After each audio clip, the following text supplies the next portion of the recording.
Amazing. It's great to have my mother-in-law here. You've raised a great daughter, Mom. And thank you for that. I benefit every day, as do many others. This morning we're going to just dive straight into our preaching series. We've been preaching in a series called Who's Who, where we've been having a look at the fundamental truths and doctrines around the Christian faith over the last few weeks. And today we get to talk around one of my favorite topics, the church. The church is something, it's a collection of people, which you'll see in a moment, of which many of us are part of. The church is something that I love. The church is something that has hurt me along the way. The church is something that I have seen the glory of. I've seen the underbelly of. I must say, after many years of serving Christ and being part of the church, I would still have to say the church is an enigma, anomaly, something that I don't fully understand, I don't fully get. My son this morning, as I was preparing, he came in, my middle son, and he said, "Dad, what's the plan for the day?" As kids want to know. So I said, "Well, we're going up to Pietermaritzburg today." He said, "Oh, where are we going?" So I said, "No, we're going to the big church." I said, "The big church, the south." So I said, "No, that's very exciting." He says, "Dad, is that church bigger than our church?" So I said, "Substantially bigger, boy." So I said, "It's been going for 40 years. And he looked at me and he said, "Do you think that church will ever close down?" I could see his little child mind just working out like, surely the church is past its sell-by date. This is the glory of the church. As long as Jesus is head of the church, as long as we get about the business of what Christ had in mind for the church doesn't expire. That's the glory of the church. Now, I'd have to say to you, you might be new to this meeting and new to the church collection today. But for the average man, the church is maybe very different to what God had in mind. Let me give you a few differences. Well, for many, the church is a place. It's a building. For me, I spent 26 years of my life on this piece of real estate, seeing lives changed, coming to meetings here, and making an association that the church was kind of this. When we moved down to Durban, it was like God touched the nerve center of my life to upend me and say, "Hey, listen, you think the church is X, but it is so different to what you have in mind." Now, I thought I had it all figured out, but this is what God did with us. When we arrived in Durban, we went to go plant a site, as many of you would know, and this is what we encountered as our obstacle, is that buildings just didn't and haven't come easy for us. We started out in an office block. Those are where we had our first few meetings. We moved on from there into a few homes. We went from there into this hippie breathing space room where I think I preached my best sermon. I don't know whether I was high or whether it was the acoustics. But there were so few people there, but it was an expression of church. It was the only venue we could find. We moved on from there very quickly. We got into a conference center where we realized we weren't very aligned with the people that owned it. They kicked us out. We ended up in a cafe on a Sunday night on the edge of a busy road where the sound of the Harley Davidsons was louder than the singing. We then graduated into the Barnyard Theatre. That was glorious, although people didn't like sitting at tables and chairs. And then the Barnyard closed down. And then we moved to a tent in the middle of humid Umhlanga summer, where, as the people say on the ground, when a lady starts perspiring on their lip, you know you're in trouble. That was what our Sunday meetings looked like. I remember one particular Sunday, the preacher preaching in a puddle. There was no other piece of concrete where he could find dry ground.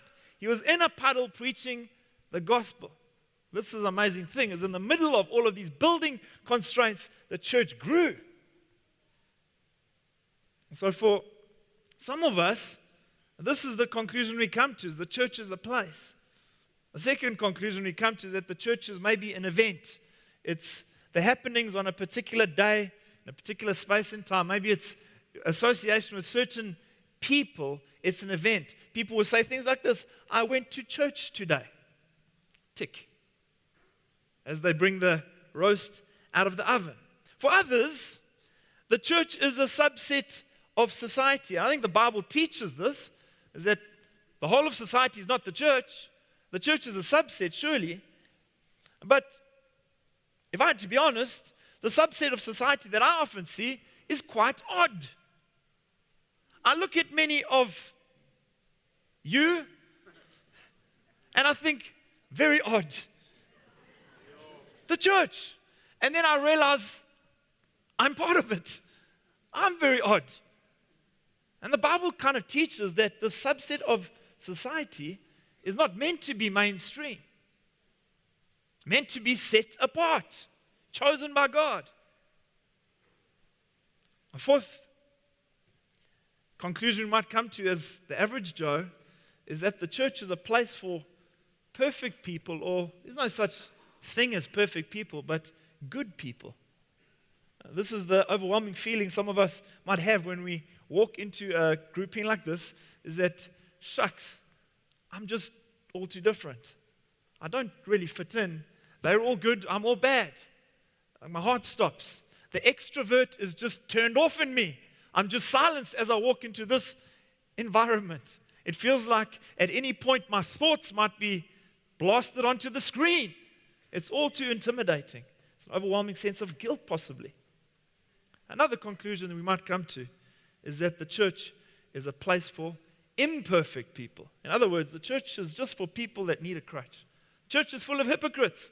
Church is full of people that are just trying to squeeze for money, etc., etc., etc. Now, in all of these conclusions, there's a degree of truth and non-truth. There's some rights, there's some wrongs in terms of our conclusions. We've got to understand this, is that much of the conclusion that the world comes to in terms of what the church is has been shaped by perceptions, been shaped by culture over many, many years. So what is the church? What is the church? The Bible teaches us that the church, literally translated, ecclesia, is the called out ones. A church is more than just a building. It's more than an event, a space and time. The church is a people. This word church we see in the New Testament, it's used 115 times to describe different activities, different people groups. Majority of them would have included Christians, but at times there were non-Christians that were present in these meetings. Now, if the church is the ecclesia, it's the called out ones, it's a people group, you've got to ask yourself a few questions. Called out by who? Called out by God.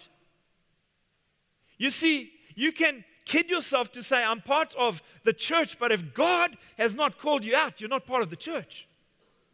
If Jesus Christ has not entered your world, you're not part of the church. That confronts me. Called out from what? Called out from a life of sin, from a life of debauchery, from a life of purposelessness, from a life of meaninglessness. And called into what? Called into relationship, called into a life of purpose, called into a common goal and purpose with people that God loves together.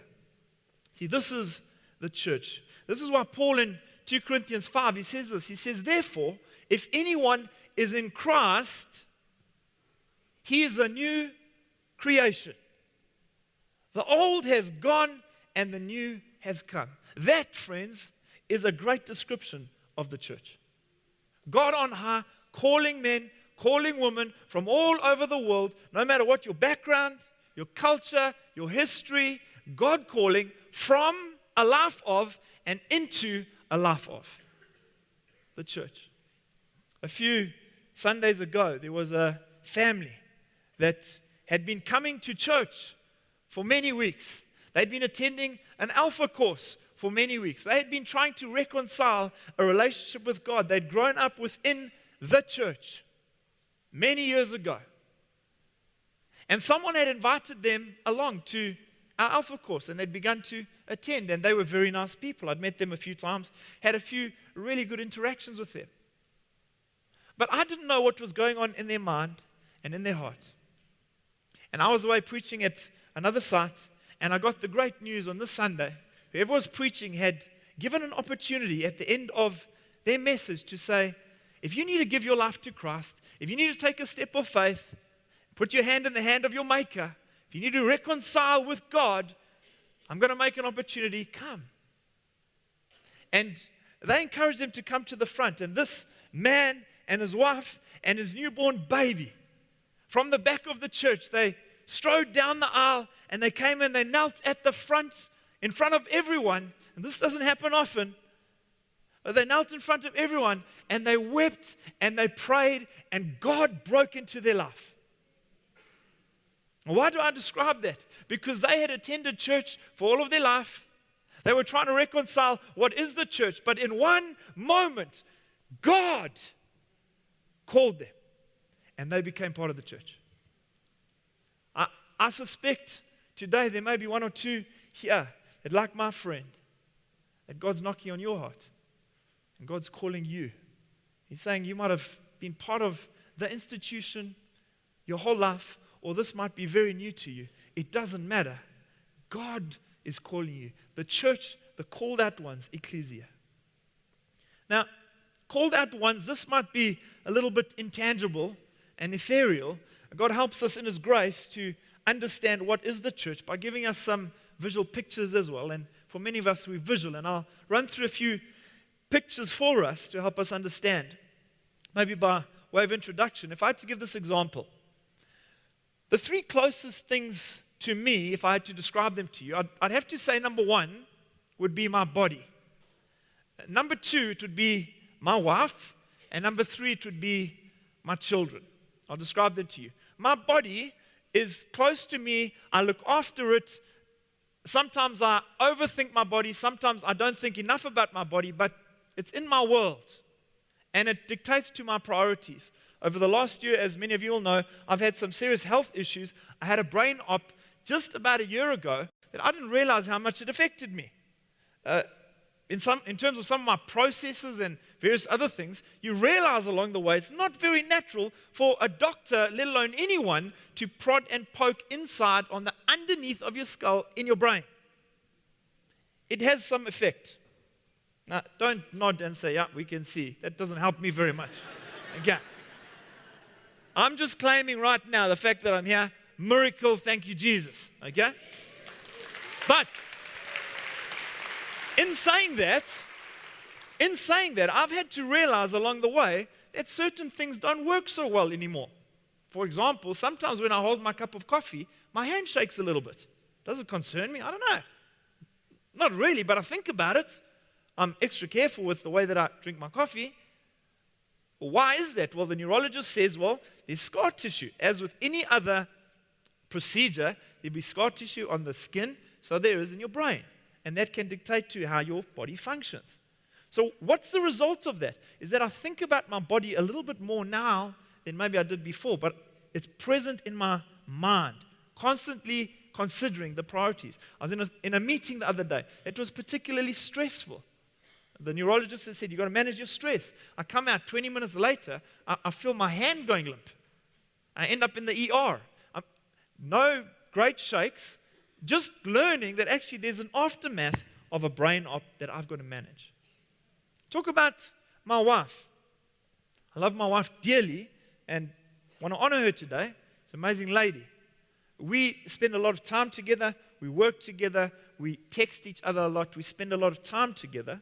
But a lot of what we do is also trying to align our priorities together to make sure that I can unbottleneck her world and vice versa. And that's a good thing. Let me talk about my kids. Well, I think about my kids a lot. Every parent does, probably should. But there's often a little bit of a gap between the affection in my heart and my behavior toward my kids. Like yesterday. I think such happy thoughts toward them. I think about them individually, how I'm going to develop all of them. The action plan, what's in my heart is just all noble. But if you see me on the veranda and the way that I'm talking to them, you'd say that they were my enemies. Now, for those who don't know, I've got 3 boys that are very close together. To get them to march in line is very tough. sometimes. But the point is this, that God in His genius, He takes three things and a few others that are very close to His heart to describe what the church is. He says the church is my body. It's my body. My body, I'm the head. The church is my body. It's precious to me. It's a beautiful picture. Why? Because the body is complex. The body is unique. The body defies science so often. When I look at the medical world and the medical field and the fact that a nephrologist, I think it is, studies the kidney his whole life and still doesn't get to the end of it. That's just the kidney, let alone all the rest of it. It's amazing, the body. And God says that's the church. And what we try to do with the church is make the church uniform. And we try to say, this is what the church is. X, Y, and Z. And God says, no. The church is the body made up of many parts, many diverse expressions, all glorious in every way. That sets us free. And God says, the church is my bride. See, the thing that should define this relationship with Justine is not what she does or doesn't do. It should be my love and my commitment and my devotion toward her. In the same way, God says when He looks at us as the church, the thing that should define us is not hoops. It's not a moral code. It's not any of these things. It should be a love relationship. This is how they'll know that you're my disciples, if you love one another. Love the Lord your God with all your heart, soul, mind, and strength. Everything about you. Love up, love across. Love is the defining factor. The church is my bride. God says the church is a family. I love this. Why? He's given us the right to be called children of God, John says.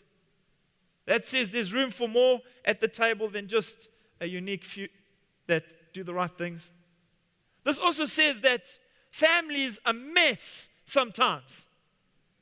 Sometimes we have noble intentions, but our actions let us down. And God says it's all right. It's family. It's the church. There's some that need to hear that today. Looking for a perfect picture of the church. What are some of the other pictures that we see? We see, I've put a list behind us. We see a picture of the church being a temple. See the picture of the church being a priesthood, us ministering to God, ministering to others. I like that. I like this picture. The church is an army. Now, for some of us that are really hearty and just love to feel, and we consumeristic in the way that we look at the world, God says, hey, I want to remind you today that the church is more than just about your own needs. The church is an army. Jesus says to Simon, He says, Simon, your name's going to change. You're going to be called Peter, and on this rock, I'm going to build my church, and the gates of hell will not prevail against it. The church is going to be built on the foundation of you, and you've got to understand there's going to be an onslaught that comes against the church, but stand. What does that say? Hey, the church is called to be robust. The church is called to advance. The church is called to move and be mobilized in every direction. Another picture of the church is a flock. Some of us love this. John 10, I'm the good shepherd. This is care. This is growth. This is maturity. This is shepherding. And then a final picture, which I love, is the church is a field. 1 Corinthians 3 says, you are God's field. When God looks at your life, it's like He's saying, maybe your life was a field full of stuff that needed to be uprooted and plowed, but it's His virgin field, full of potential. My longing is to place my seed inside of you, to root all of my goodness inside of you, that fruitfulness would come, that when I look at your life, that it doesn't just stay a dusty bowl, that as you progress through life, that there's growth, that there's a harvest that is created from within. Now, this is the reality, is as we look at these pictures of the church, I agree that for many of us, we identify with certain pictures. I chatted to a guy who was new to church recently, and as we sat down across a coffee table, he began to tell me some of his story, and this is how he started out. He said, listen, I've spent, I think it was 7 or 10 years in the Ukraine with a missions organization trying to mobilize Christians in Ukraine on the Russian border. We've been helping smuggle Jews back into Israel and blah, blah, blah. Away he went. I realized at that point, his primary picture of the church is army. The church is not meant to be contained just to this little village where we're having coffee. In his mind, the church is for the nations of the world. That's his primary picture. For others, maybe it's the priesthood. When we interrupted worship today, your overwhelming sense was, why do we have to have a preach? If only we could just minister to God and sing for all of eternity. Isn't that what we're going to do anyway? We should start now. And so it goes on. These are primary realities to us. But this is what God had in mind. Almost like an all-weather wardrobe. God says the pictures of the church are like different genres of clothes or sets of clothes for different occasions. When you're going into the bush, you wear certain clothes. You don't go in your skinny jeans to go and look at the animals. When you're going into the Berg, you don't wear your baggies as the Durbanites do. I constantly get caught coming to meetings at Worldsview in my shorts from Durban, realizing it's a bit colder here than it is on the coast. God's saying, as we look at the church, different pictures, the combination of all of these things is the church working in order, God's goodness, God's glory across the world. I'd like to have a look at, as a second point, we've had a look at pictures of the church, at the power of the church. And I'd like to take us to Luke chapter 5 very quickly, the power of the church. This is the story of Simon Peter, where he is called by Jesus. He becomes a called out one. He becomes part of the church. And in some of the other Gospels, it really just says this: Jesus called them and they left their nets and followed Christ. But this is a description of what actually went down. Jesus was on the edge of the Sea of Galilee and he saw some crowds there. And he saw Simon and his partners. There were two boats there and they were washing their nets. And he wanted to teach the crowd. So he says to them, can I take one of your boats? Took Simon's boat, pushed out into the deep, or not into the deep, just into the shallows rather, and had the crowd around him and began to teach them about the kingdom. At the end of his little teaching session, he encounters and engages with Simon in verse 4. It says, when he had finished speaking, he said to Simon, put out into deep water and let down the nets for a catch. Put out into deep water and let down the nets for a catch. This is my contention today, is that the ocean-going vessel called the church was never meant to be moored in the harbor. God's intention was that we would put out into the deep waters and live in the thrill and the adventure of catching fish. Simon answered in verse 5, said, Master, we've worked hard, or another translation says, we've toiled all night and we haven't caught anything. But because you say so, I will let down the nets. The power of the church is the power to heal, firstly. Power to heal. This is a classic engagement of Jesus with Peter, where he describes a man that is burnt out. It's a man that has worked all night. He's got to the end of his tether. This wasn't because of inexperience. He was an experienced fisherman. This wasn't because of lack of desire. This was maybe routine. Maybe it was just humdrum. Maybe it was seasonal. Whatever had gone down, he'd come to a point in his fishing expedition where he had set his sights on land and said, I'm done for the night. Whether he went back in with nothing and was satisfied with that, or whether there was a deep yearning, it was in all likelihood their livelihood.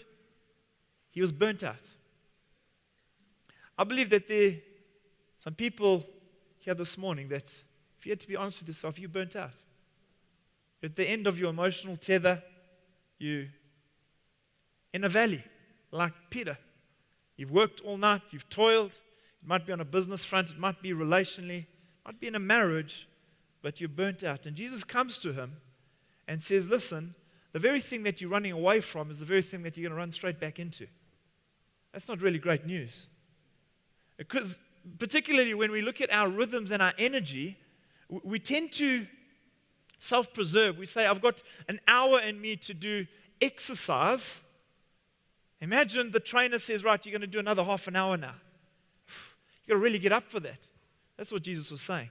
You fished all night turn around, you're going straight back onto that same water. It wasn't good news for Simon. And I love his response. He says, but because you say so, I will let down the net. You see, God's created us to live in the you say so zone. He's created us to live in a place of revelation. I said to some of our leaders recently that God's called us to live moment by moment, undeniably saying that this is why we're doing what we're doing, because God said so. Not because it's another good action plan, not because it's a strategic plan, but because we feel God saying this, that, the next thing. How about your life? The direction that you're taking, the new move that you're taking, where you're going with your kids, the way that you spend your time. Are you able to say, even though I'm burnt out, because you say so, I'm going to do exactly what you've called me to do? See, Jesus is saying there's another way to live. You've tried everything in your own strength, but you haven't turned to your Creator. You haven't allowed space for the voice of God into your world. I think we become burnt out because of a number of things, but three things primarily. One is because of failure. When you keep hitting your head against the same wall and it doesn't crack open, at a certain point, you just turn around and say, done. It's failure. We don't like to fail, and we don't always own up to it. We're not vulnerable with our failure, but that's what it is so often. Another reason why we become burnt out often is because of trauma and pain. And this is something that often we can't control. It just hits our world, and it creates stress. For many of us, when we look back, this zone called post-traumatic stress disorder, it's as a result of trauma that comes and pops its head up, not always in a calculated way. 2 weeks after the event, it can be years, it can be 20 years later. As I look back, I realize there was a trauma there that went down that left me burnt out, living in the red. God says, I want to turn your boat around. I want to send you back out onto the water, but I want you to hear my voice. Another reason why we live burnt out is because of offense. Because we misunderstood, and because of human involvement and human intervention. In Numbers chapter 9 and 10, you can read it. There's a wonderful account where it speaks of the people of God being moved by the cloud. The cloud was moved by the Spirit of God, and the people followed the cloud, and it was pretty simple. And then there was this intervention of the priests that would blow the trumpet. And when they blew the trumpet, only then would the cloud blow.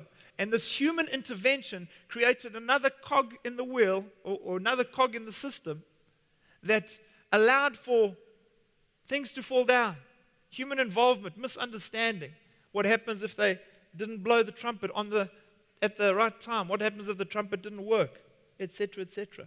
This is a great expression of what happens within church. There's human involvement that lets us down so often. Human leadership. God created the church to have leadership involved in it, but so often it can upend our earth and our emotions. When I sat at Mark Pennell's funeral celebration about a week and a half ago, it was a week ago, I was really struck by the power of the church to heal. 20-odd years ago, when the Pennells moved into Pietermaritzburg, Mark was burnt out. He would have said it himself.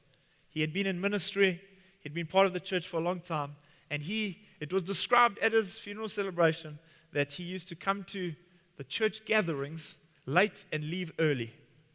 He flew under the radar, didn't want anyone to know his address, and I remember his daughter was in my small group, and she bared it all, or bore it all, and I knew her story.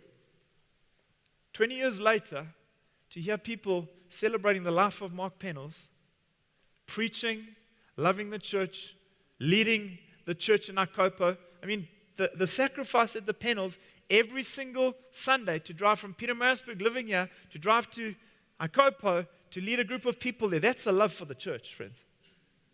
It's the power of the church to heal and restore. You see, my suggestion today, if you had to take a matchstick and test its strength, it would break very easily. That's the picture of us in our frailty. We're like Peter, we're prone to burnout very easily. But when you take the matchstick and you combine it with another whole lot of matchsticks together, put an elastic band around and you try and break that. It's not easily breakable. That's the power of the called out ones, the church together, as God in His profundity puts us together and sets us on our course and heals us up. The second power of the church is a power to unite diverse people to belong. It says, when they had done so, they caught such a large number of fish that their nets began to break. So they signaled their partners in the other boat to come and help them. And they came and filled both boats so full that they began to sink. Isn't that an amazing picture? Peter, I can just imagine, was choking on whatever he was eating. What has changed in this instant?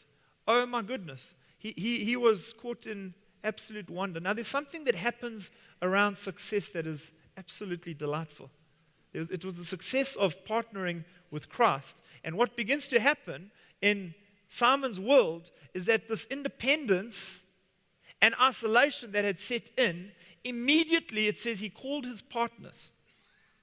He looks out, he looks to other fishing boats, he looks to others around and says, hey, you've got to come and help with the harvest. I love that. What happens when the church is at full tilt is that it unites our hearts, it removes independence, it removes isolation, it removes competitiveness, it places us in team, it allows us to see out, not just for our own benefit, but for the benefit of others. This word partner is a biblical word. It's not a word that the world has trashed, it's from the Bible. Partner, to live together, to share resources one to another, to live toward others, not just for my own good. It's almost like I've called it the wolf whistle of unity. Simon, wolf whistles, come buddies. Let's do this thing together. There's common goal, there's common purpose. Now, diversity is a big deal in our world today. If we don't celebrate it, it can easily divide us. Diversity. And God's intention through the church is that diversity is celebrated. I love when I come to this collection of the church to see the diversity here. Diversity when it comes to church, if you had to use an analogy of a swimming pool, for example. A swimming pool's got a shallow end, it's got a medium space, and it's got a deep end. If you had to take those three elements to a swimming pool and look at that from an aspect of diversity. People, when they look at church, they love to say things like, this is why I go to church, or this is why my church, or this is what I like, this is what I enjoyed. When it comes to pitching the church and doing church together, some of the decisions that have to be made by all churches is, where do we fit? The deep end is a description of maybe those that love to dive deep into deep theology and teaching, and they ring fence, say, we've been Christians all our life. They speak in different language that not too many of us really understand. It's all right. But for the average man on the street, they don't really get it.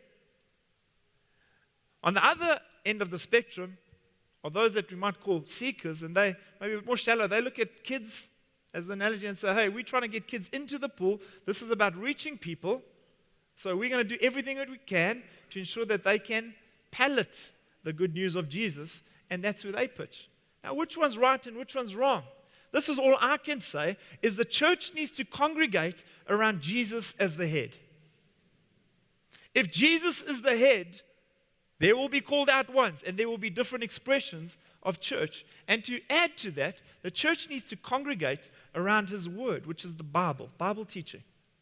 And how that outworks is going to outwork in different ways, in different spaces. And that's the glory of the world that we live in, it's culture. I think we need to be very careful to celebrate every single expression of church where Jesus is head. This is what Spurgeon said. He said, the day we find the perfect church, it becomes imperfect the moment we join it. I think it's very true that.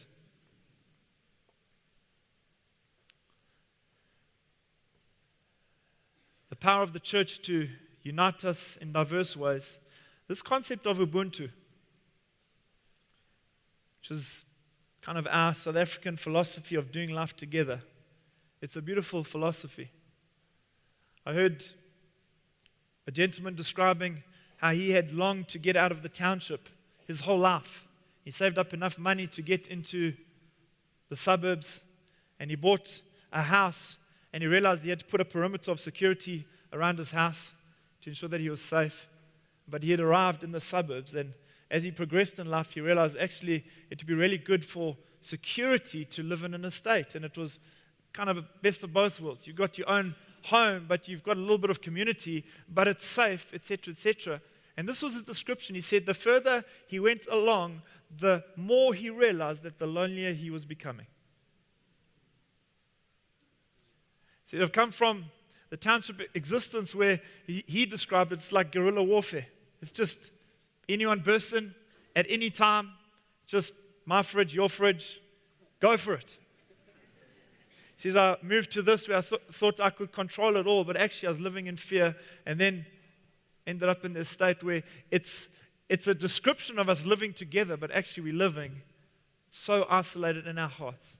There's nothing wrong with any of those expressions on a natural level, but I'd like to suggest today that God created us to live like the township in the church, doing life together, breaking the perimeter, living in each other's homes, opening each other's fridge. You say, how on earth can I do that? It demystifies the church when we do that. I chatted with some guys this last week, and I said to them, you know what? All of us are just mutton dressed as lamb. Remember, I was the pastor. They looked shocked in horror. I said, that's the reason you're in my home. That when you can leave, it can be a natural relationship as you progress from here.